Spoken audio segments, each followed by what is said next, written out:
Bonjour et bonsoir, j'espère que vous allez bien. Moi, de mon côté, ça va. Bienvenue sur la chaîne du Psychospirit. Ici, nous abordons la perversion narcissique d'une manière très originale. Et nous essayons également d'aller aussi sous certains angles qui n'ont pas encore été exploités. Merci pour les nouveaux abonnés, pour ceux qui likent les vidéos, très très très important, ceux qui les commentent et également ceux qui les partagent. Pourquoi vous êtes en conflit avec le pervers narcissique? Pourquoi ce conflit ne s'arrêtera jamais? Pourquoi le pervers narcissique vous en veut-il jusqu'à ce point? Oui, vous vous posez la question, vous Justine, vous Marc, vous également Geneviève, vous Célestin, vous vous posez la question depuis des décennies. Vous avez beau essayer de satisfaire ce pervers narcissique, vous étiez gentil, vous étiez aimable, avenante, sympa, mais jusque-là, ça ne va pas. Le pervers narcissique est toujours en train de vous calomnier. Ou bien, si vous êtes sorti d'une relation avec un petit enfant des ténèbres, que ce soit une vipère ancienne, que ce soit un zombie, ou bien vous avez quitté la métienne, vous vous posez toujours la question de savoir, mais pourquoi cette haine ne s'estompe pas? Parce que, en fait, vous savez, quand vous avez un différend avec quelqu'un, prenons un exemple, vous avez manqué d'honorer à une invitation d'un ami. Il vous a invité, mais vous n'êtes pas parti. Parce que, voilà, il y avait des circonstances, forces majeures qui vous en ont empêché. Il est remonté contre vous. Dès que vous appelez cet ami, vous lui expliquez la situation, alors il se calme. Vous appelez cet ami, vous lui expliquez la situation, il ne se calme pas. Et c'est ce qui se passe avec des pervers narcissiques. Vous aurez beau expliquer aux pervers narcissiques que malgré tous les tours que vous avez fait en ville pour encore obtenir du pain, toutes les boulangeries étaient fermées, il ne vous croira pas. J'ai pris dans le premier cas, la personne vous croit et la personne vous pardonne, vous excuse et accepte en fait votre raison. La deuxième, justement, des pervers narcissiques, ils ne vont jamais accepter votre raison. Et vous allez vous dire que c'est par rapport à ça que ce pervers narcissique ou cette pervers narcissique vous en veut. Ou bien c'est par rapport justement à cette raison que vous n'avez pas été une très bonne femme, vous n'avez pas été toujours une très bonne cuisinière, vous n'avez pas toujours été une très bonne maman, vous n'étiez pas une très bonne petite amie, vous n'étiez pas une bonne femme, vous n'étiez pas un bon papa, vous n'étiez pas... Vous pensez que c'est par rapport à ça que le pervers narcissique vous accuse juste de ces choses, de ces faits, de ces manquements. Non, le pervers narcissique va plus loin. Parce que, en fait, si le pervers narcissique voulait obtenir une raison, il l'aurait déjà obtenue.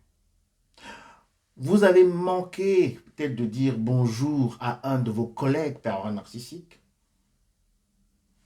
Il y a des jours comme ça, vous ne l'avez pas peut-être vu, mais lui, il va prendre cet événement et il va l'enregistrer dans sa mémoire pour vous faire un coup bas. Même si vous revenez plus tard lui dire, mais écoute, Marc, moi je ne t'ai pas vu. Il va dire non, non, non, non. il va considérer cela comme un affront. Donc, quand vous êtes en relation avec un pervers narcissique, ce ne sont pas vos petites excuses qui peuvent calmer sa haine envers vous. Le pervers narcissique a des objectifs quand il est avec sa victime. Quand il est avec justement sa victime qui va devenir sa proie, qui va devenir sa victime. Parce qu'au départ, vous êtes une proie du pervers narcissique et finalement, vous allez être une victime. Il y a une évolution. Et parfois, pour faire une petite parenthèse, je suis parfois un peu gêné pour ces personnes qui s'approprient le titre de victime de pervers narcissique. Oui, je suis victime. Bon, on peut dire j'ai été victime. J'ai été la proie. Mais de dire qu'on est victime, c'est vraiment s'attirer, en fait, la poisse. C'est s'attirer la malchance. C'est s'attirer les charognards. C'est s'attirer pour le futur, toujours, des personnes toxiques. Alors, pour fermer cette parenthèse, évitez, s'il vous plaît, de dire que vous êtes victime. Vous êtes une proie, mais la proie, justement, peut encore s'en sortir des griffes de la bête. Alors, si on revenait, vous vous posez toujours la question de savoir pourquoi, malgré tout, le pervers narcissique vous en veut toujours. Vous avez quitté la relation, il vous en veut. Vous étiez dans la relation, il vous en voulait. Vous, vous partez, vous quittez, vous l'oubliez, il vous en veut. En fait, il est toujours en train de fantasmer sur vous. Toujours en train de méditer sur vous. Toujours en train de penser du mal de vous. Et toujours en train de médire de vous. Parce que n'oubliez pas que même quand vous êtes sorti, vous avez rompu avec cela qu'on appelle sur cette chaîne les petits enfants des ténèbres. C'est pas à ce moment que la cabale s'arrête. Non. Quand le pervers narcissique va rencontrer une nouvelle, il va médire chez vous, chez la nouvelle ou chez le nouveau, hein, si c'est une femme. Quand le pervers narcissique aura peut-être un événement malencontreux dans sa vie, des événements qui peuvent aussi arriver comme ça, des circonstances, peut-être, disons même, il était sur l'autoroute et sa roue, son pneu a éclaté. Il va dire que c'est vous. Vous avez voulu l'assassiner. Vous avez voulu vraiment qu'il perde la vie. Donc, même si vous avez rompu avec un parent narcissique, il est toujours en train de médire et de vouloir justement votre mort. Oui, le pervers narcissique a trois côtés qu'il veut atteindre dans votre vie. Il a trois choses qu'il veut enlever de votre esprit. Le pervers narcissique a trois domaines qu'il veut atteindre afin que vous vous transformiez de proie en victime et peut-être même en victime éternelle. Parce que si vous portez, je le répète encore aujourd'hui, si vous portez cette cape, ce manteau de victime éternelle du pervers narcissique, alors sachez qu'il a déjà atteint ces trois côtés, ces trois objectifs, ces trois domaines de votre vie. Quand vous êtes en conflit avec un pervers narcissique, vous pensez que c'est par rapport à ce qu'il dit, à ses accusations, qu'il vous en veut. Et comme j'ai cité plus haut, pas une bonne femme, pas une bonne maman, pas un bon père, pas une bonne épouse, toujours capricieuse, en fait la reprojection, hein, comme vous connaissez déjà, parce que lui, il dit qu'il est la victime, hein, et vous voyez, il dit qu'il est la victime à vie. Et c'est pour cela qu'il voudrait que vous soyez également comme ça, ensemble, liés, entreliés dans la mort éternelle de l'âme, de l'esprit et également du corps. Ce n'est pas ce que vous avez fait au pervers narcissique qui le choque, ou ce que vous n'avez pas fait, ou ce qu'il vous accuse d'avoir fait ou de ne pas avoir fait. Mais c'est ce qu'il veut ou voudrait atteindre dans votre vie. Alors, le pervers narcissique voudrait d'abord que vous perdiez votre foi. Oui, votre foi en vous-même, votre foi en la divinité des Lumières et votre foi aux hommes qui vous aiment. Le pervers narcissique voudrait que vous perdiez la foi en vous-même, en la divinité des Lumières, et la foi également envers les personnes qui vous aiment. Pas les personnes que vous aimez, mais les personnes qui vous aiment. Le pervers narcissique voudrait que vous perdiez la foi en l'amour, que vous n'ayez plus d'amour pour vous-même, amour pour la divinité des Lumières, l'amour pour ceux qui vous aiment. Le pervers narcissique voudrait que, après avoir perdu la foi, l'amour, que vous perdiez également l'espérance. L'espérance en l'amour, l'espérance de la foi. Le pervers narcissique a un objectif. Et tant que cet objectif n'est pas atteint, il ne peut pas vous laisser tranquille. Et en même temps, tant que vous n'avez pas, vous n'êtes pas encore tombé, justement, sous cette domination spirituelle du pervers narcissique, alors là, vous pouvez toujours lui faire face. Si vous ne perdez pas votre foi, vous pouvez affronter un pervers narcissique. Si vous ne perdez pas l'amour, vous pouvez dominer un pervers narcissique. Si vous avez de l'espérance, vous pouvez même anéantir un pervers narcissique. Parce qu'en fait, le pervers narcissique, les petits enfants des ténèbres, je parle également en général, ça peut aussi valoir pour la vipère ancienne, pour le zombie et pour la meudienne. Ces personnes voudraient justement que vous perdiez la foi, l'amour et l'espérance. Et quand vous avez perdu ces trois choses, vous perdez également la joie de vivre. Et quand vous perdez cette joie de vivre, vous allez dans le désespoir.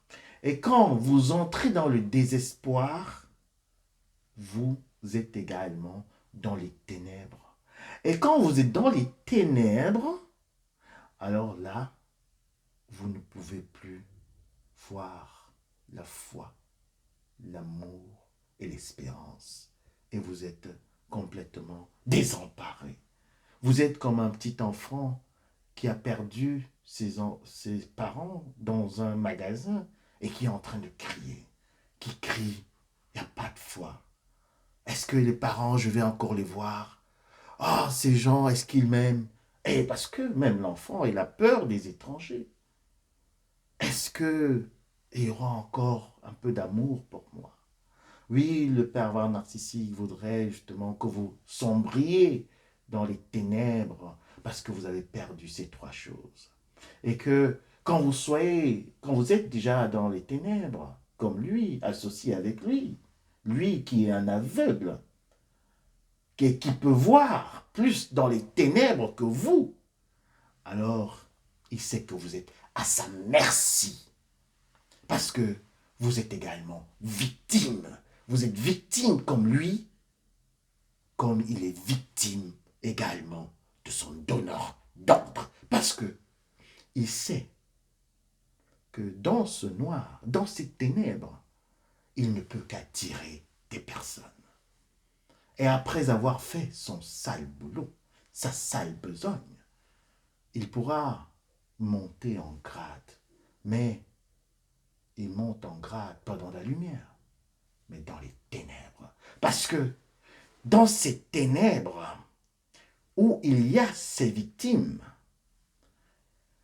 il y a tellement de personnes, d'âmes emprisonnées, entassées, enchaînées, enfermées, que vous entendez seulement les cris, mais vous ne voyez personne.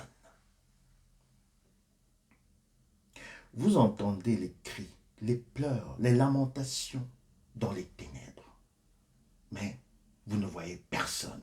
Mais par contre, le pervers narcissique, ce petit enfant des ténèbres, sait exactement qui est là, quelle femme il a déjà détruit la vie, quel homme il a déjà détruit la vie, il a détruit la vie de quel enfant. Si c'est la médienne, elle sait exactement quels sont, d'où proviennent les cris et quels sont les cris de cet enfant qui est devenu peut-être fou. Oui, le pervers narcissique, ce petit enfant des ténèbres avec qui vous étiez en relation, en vous amenant déjà à perdre la foi, l'amour, l'espérance, et aussi en vous rendant comme une personne qui n'a plus d'orientation parce qu'elle tombe dans les ténèbres. C'est que il peut, il peut toujours agir avec beaucoup de force. Parce qu'en fait, le pervers narcissique ne veut que entraîner les gens dans les ténèbres, afin que celles-ci soient également des victimes et qu'elles commencent à se lamenter dans les ténèbres, dans l'opacité de leur vie, n'ayant plus de foi, d'amour et d'espérance. Alors, vous avez compris pourquoi le pervers narcissique veut toujours vous atteindre. Pourquoi il ne vous a pas oublié? Pourquoi il ne peut même pas vous oublier? Ce n'est pas en faisant bonne chère avec le pervers narcissique que vous allez calmer sa soif de, de faire du mal, de vous faire du mal. Ce n'est pas en le calmant, en étant gentil, sympathique, bienveillant envers ce petit enfant des ténèbres que vous allez calmer justement cette cupidité qu'il a parce que il est cupide, il veut des âmes. Il veut des âmes qui sont justement dans le désespoir, qui n'ont plus d'espérance, afin qu'elles soient dans le noir, dans les ténèbres, et qu'il puisse justement en finir avec elles, les ayant aussi livrées à son donneur d'ordre. Bienvenue sur la chaîne du Psychospirit. Merci pour vos commentaires. Entre-temps, je vous souhaite une agréable et excellente journée. Ne perdez jamais la foi, l'amour et l'espérance. À très bientôt. Bisous, bye.